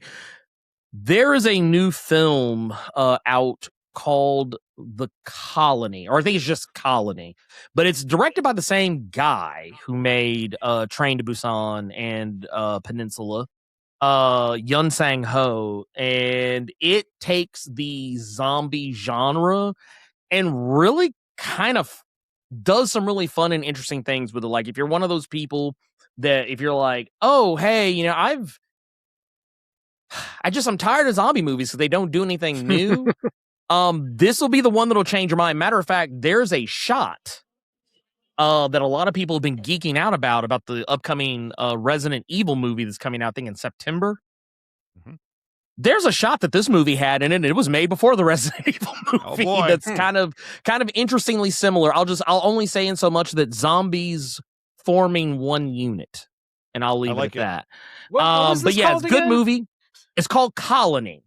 It's a Korean film. It's a historical drama about the original 13 colonies of the United States. Yeah, fantastic. Told through the lens of a Korean perspective. That's right. Okay. That's right. But love it. Yeah, but no, it's really good. It basically it's got a lot of the same stuff you would probably expect. Crazy virus gets loose, shenanigans. There's nothing new there. But they do some interesting stuff with it. How the zombies become aware of other people, like the rules of engagement. Like, are these fast zombies? Are they slow zombies? Are they are these zombies that are smart, or do they have any kind of recognizance of anything? Like, is the person still in there? And I've been seeing a lot of really good zombie stuff coming out of Korea. They've been really kind of raising the bar. Really, the entire like Asian kind of segment of filmmaking, especially in the Korean and Thai sectors, have been really like upgrading the zombie genre in some really cool ways. But this is definitely, I will say, like, keep an eye out for it. And if you see it, sit down, give it a look. If I can piggyback on that real quick before we get to Eric, I'm a big fan of a Korean zombie movie, One Cut of the Dead, which I don't want to say too much about because I was deeply confused and enraged at my own confusion about halfway through the movie. But by the time it was done and I got it and and it clicked, I was jumping out of my chair cheering when the final credits started rolling. So One Cut of the Dead is a meta zombie movie on its surface. It's a movie about a low budget zombie movie, and a zombie outbreak happens while they're shooting a low budget zombie movie. That's all you need to know walking in. I could say more to spoil it, but I won't. Go check it out. It's delightful. It's on Tubi, I think. So there it is. Yes. Eric, what you got for us there? I don't got much. I did go and buy, because of the show, I went and bought Dungeon Crawling Carl, so I need to read that book. There you go. Nice. I have to know more about that character and everything. Very good. And then the other thing I've been watching is, like I said, I'm a high school teacher and I coach soccer, so yeah, I want to read it. I'm going through withdrawal right now with the World Cup being done. It's like the first, there's 3 games every single day, and I was watching 3 games every single day. And now I was like, wow, there's nothing on TV now. So it's like, that's all I did. Come on, man. You got early July. You got mid-July baseball. What? Oh, no. Yeah. Oh. The MLS, the Major League. Yeah, it's all true. It's all true. Well, tell you what, I've got one more, and then we're going to kind of rope to the end here because I've replayed Blues and Bullets Episode 1, one of my favorite story-based video games of all time. It's one of the weirdest games I've ever played. It's going up on my YouTube channel at Game with Ray 2. Game with Ray is one word and then the number 2 because some idiot took Game with Ray away from me 9 years ago and then didn't make any videos with it. I'm very mad at him. But at Game with Ray 2 is where we landed on right now. Blues and Bullets, it's a 2-parter, and it's going to be both episodes airing this week. As you hear this, you may be able to catch part 1 right away. And so it's a weird game that takes place in a noir style with Elliot Ness, Al Capone, but it's so much weirder than you could ever imagine. We're talking satanic cults, the Hindenburg. It's wild. You're going to love it. Anyway, movie night. We haven't done a movie night in a little bit. It's just timing-wise hasn't worked out. Early August, expect us to do another one. We are only two new Patreon members away from watching Low Rollers, the no-budget comedy that I was in 150 years ago about the seedy world of underground marbles tournaments. And I want to show it to you. We only need 2 new patrons on the Patreon. Free works. So if you're listening to this, you know that you could be one of those people. Once we hit 2 more people, we're going to do it at movie night. So there it is. Next battles to rope us home. Leatherface versus the Bride, the 4th of 4 different summer tournament battles. Leatherface versus the Bride. Robert Clark Chan versus Kevin Israel. Everyone's excited for this battle. You're going to love it when you hear it. That's going to come out on Thursday. And then finally, next week's battle for the main line, we're doing a AAA battle here. We've got Harry Potter versus Luke Skywalker with special guest Matthew Medney. Yeah, look at that. It's a battle I've been wanting to revisit for a while, and Matthew Medney has a host of wonderful things that he's a part of. Was it Gungnir Books, I believe is the name of it. I didn't write it in my notes. Yeah. I should have. He's one of the owners of that. Ran Heavy Metal Magazine for a while. I mean, he's an awesome guy, and you're going to love hearing him on the show, I'm pretty sure. So big battle next week, Harry Potter versus Luke Skywalker. In the meantime, Ernie, we're going to hit you first. Where can people find you? Hit us up with your socials. I got to go to the bathroom. This has been a long episode, so let's get this out the door. Well, I will make it quick. All you got to do is go to Blur Without Fear on YouTube, at Blur Without Fear, pretty much anywhere really just on Threads. I don't do anything else.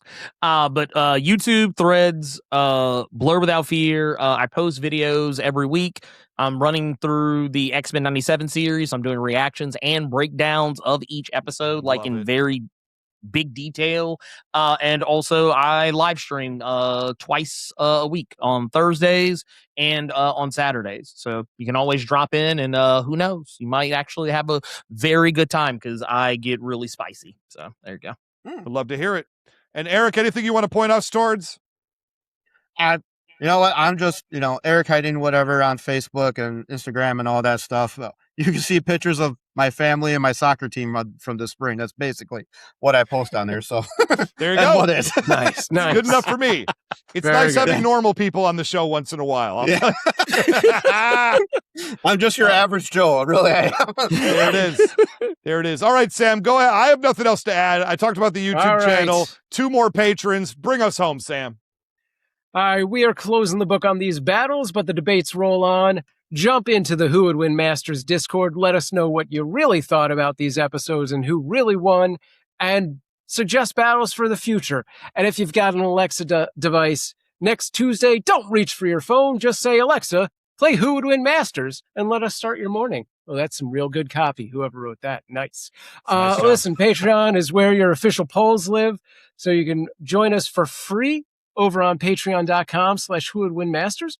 Or if you want to support the show, drop us a little money over on that side of things. And if you think you've got what it takes to jump into the challenger's chair, record a 1-minute video demo of yourself, send it to whowouldwinmasters@gmail.com, and we might see you sitting across from Ray in a future episode. Next week, we're back in the arena with 2 amazing battles. I want to take a quick moment to thank all of our new Patreon followers. So a quick shout out to the awesome people, Carrie Heiting, Aaron Atherton, Paladin Soul, and the amazing people supporting us on Patreon, Aaron Atherton, Ryan S., Dylan G., Chosen, Michael S., Matthew Dawson, Ollie Lowe, William Schmidt, Douglas R., Nathan78, Eric Hiding, hey, there he is, Lord Moxford, Forbidden Mob, Lord Snurts, and Delvin Cox. For Who Would Win Masters, this is Sam Proof. We'll see you next time in the arena.